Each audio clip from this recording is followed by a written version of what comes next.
This interesting looking contraption is for compressing valve springs and taking valve springs off an engine without removing the cylinder head. I've got a similar one, a better design than the one I've got. You know, we used to put the engine on bottom dead centre, both valves closed, put an air line down the plug hole, keep the valve plug shut, and you could take the spring off, normally to replace valve stem oil seals. Now a lad's borrowed this one to do some tractor seals, and like most things you borrow, you end up breaking them. So what's happened is I bring the camera in a little bit closer, but there's two little pathetic pins that go onto the end of there. Right, so the pins have snapped off, there's very little material on there. So what I'm going to do is make a new one of these, slightly bigger diameter, and I'll drill the holes in and I'll silver solder or braze those pins in that full diameter, and that way they shouldn't give any more problems. So that clips on the bottom of the spring, then that there touches on the top of the valve, on the valve collar. You press that and that goes down, and that's what compresses the valve spring. Quite a complicated affair. I'll show mine, which is much simpler, and I've had it for 40 years. It still works as good now as the day I bought it. This is the one that I did use. I bought it off a Snap-on man. It's made by Blue Point, I think, certainly American.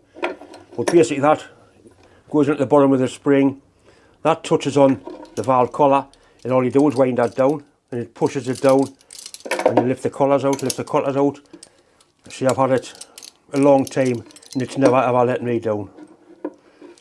You might have noticed I've got a new wooden protector on the lathe bed. The arm was getting a little bit tatty. It come from an old kitchen table we cut up.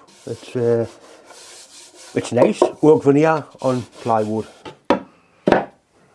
That can save a lot of grief dropping things on the lathe bed. The worst one of all is using a hacksaw. So you cut some of it off and then it digs in, or the blade goes across the bed, and those marks never go away. Some people call them witness marks. I just think they're clumsy bastard marks. A nice little bar end of steel there. I'm not sure what grade it is, but it'll be perfectly adequate for what we're doing here.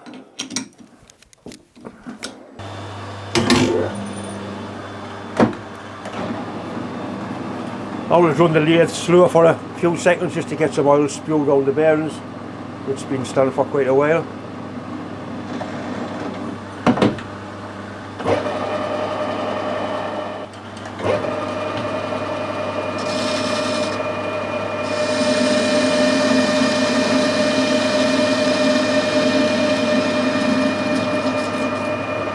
That tool's slightly below centre height, it's left a little pit there.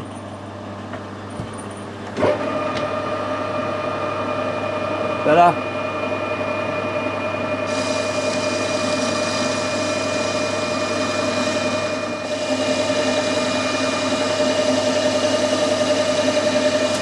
I'm going to make it bigger diameter, I'll not do any harm. He is working on a tractor, so a bigger one will probably be better for him actually. I'm using this anchor loop on most things now. I'm really impressed with it. I have got a review video to do.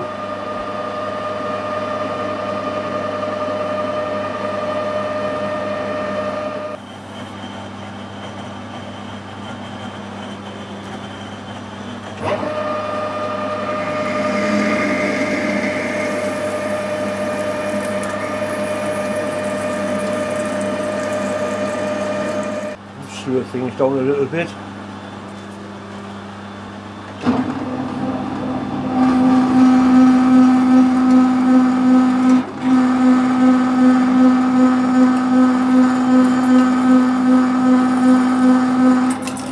See how it's actually stopping on the tip of the drill.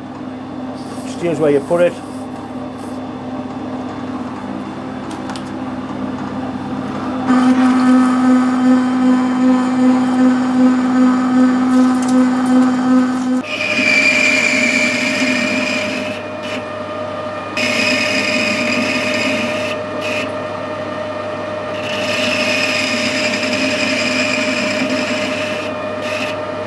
Do the new tip in there. Don't think I've got only that small left.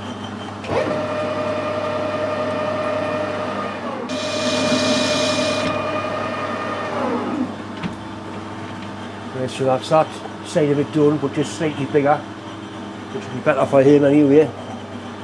I'm going to make that taper bigger than it will.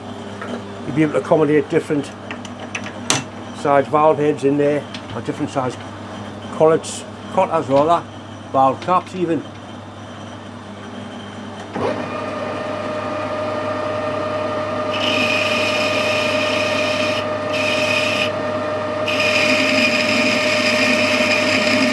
Yeah, well, it's not cutting very nicely because the tip of the tool's chipped.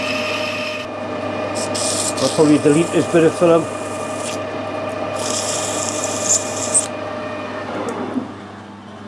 It's important that the parting tool is at 90 degrees to the job, and that's a really simple way of doing it.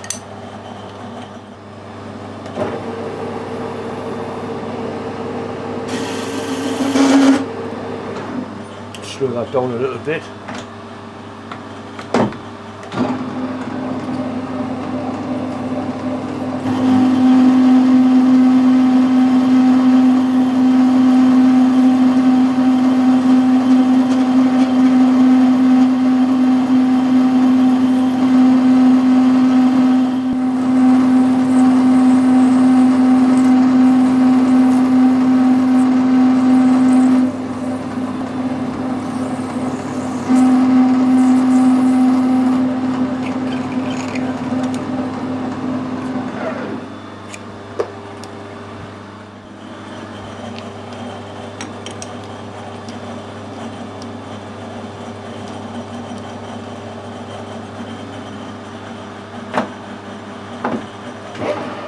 This is quite a useful tool for making piss wobbly things run through. Simple as that. Just a little bearing race. Dead through. Very quick, very easy.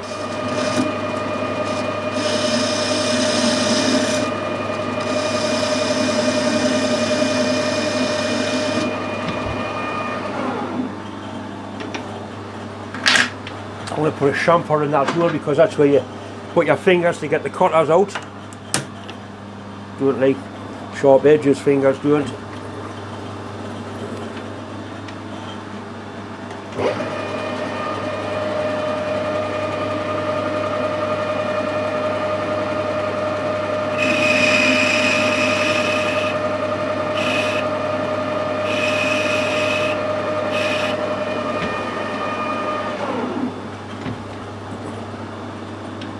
That'll just whisper the end of that nicely.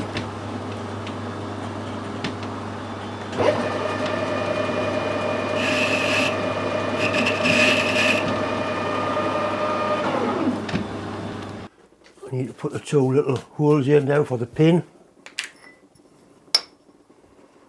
Basically, that'll sit on there quite nicely.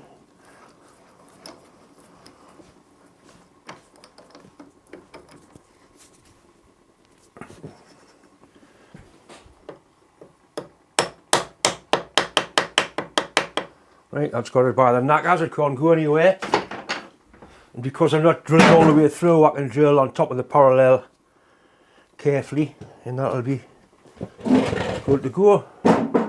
We need to find the centre. We'll use an edge finder to do that. We might as well do it accurately, and then we can mark out the position of the two holes using a DRO basically. You could pick the centre up on the outer edges, the bore, or the two vice jaws is probably the easiest way to do it, so I'm going to do it anyway. We'll bring this in till it touches the pin, and it'll stop moving and it kicks off like that. Zero the axis, out to the other side, exactly the same. Bastard. Clumsy bastard, yeah. Right, touch it. Stops moving, kicks off, and all we do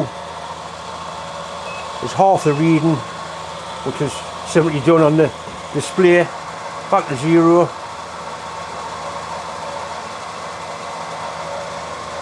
Right, we are spot on now in the centre. I'm going to lock the Y-axis off. Right, So now we're in the middle of there. What we need to do is find the edge and then work out the sizes from the edge. One thing I forgot to mention was we've got to move the table that way 2mm, which is half the thickness of the wiggler. Right, so right on the edge, that's 35mm, the hole centres are 25, so if I go in 5mm,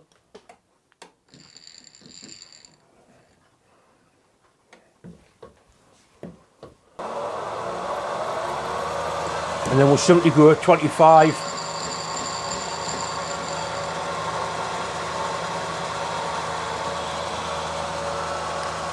And that's the second one.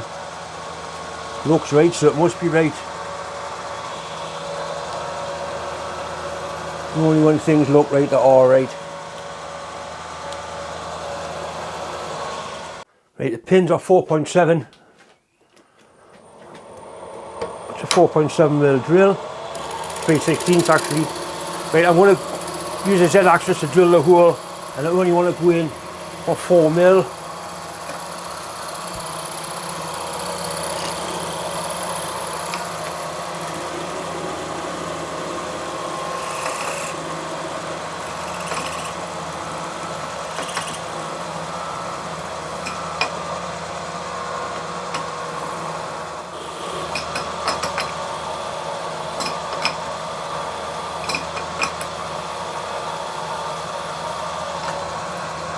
Yeah, it's a little bit off to one side, it'll not matter, very slightly. I've taken the actual foot part off, there's a smaller one on there, so that should fit in there. Oh, that's beautiful, that's just a job. A little bit of silver solder on there and it'll be spot on. You see, it is very, very slightly off centre. I wasn't accurate enough when I picked the first hole up, but it certainly is near enough for John.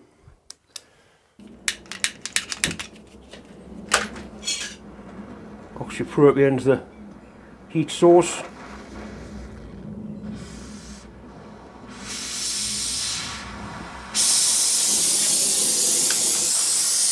I haven't put any flux in the holes because sometimes you put the flux in the holes and it boils and expands and pushes the bastard thing apart, which you don't want to happen.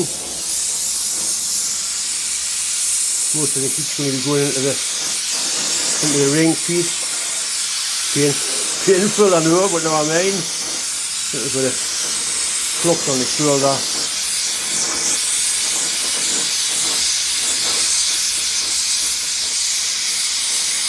Flux into the job. Just about the temperature. Right, that's sure that's beautifully, needs no more than that.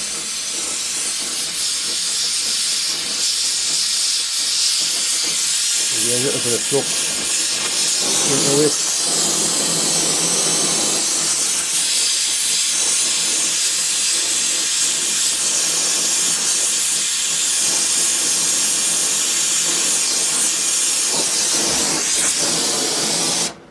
Splendid. I've mentioned this before, the silver solder I use is old stuff, it'll have nickel in, it's not good for you, but it certainly works. And these were actually made this shape and they put them across shell cases and then for soldering the ends of shell cases in. So it's going to be good gear.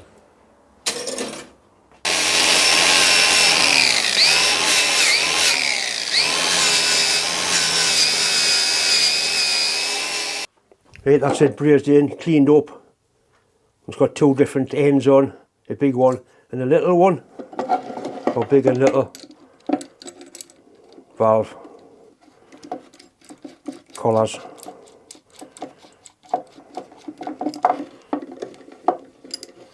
And why wasn't it made like that in the first place? I'll tell you why. Cost.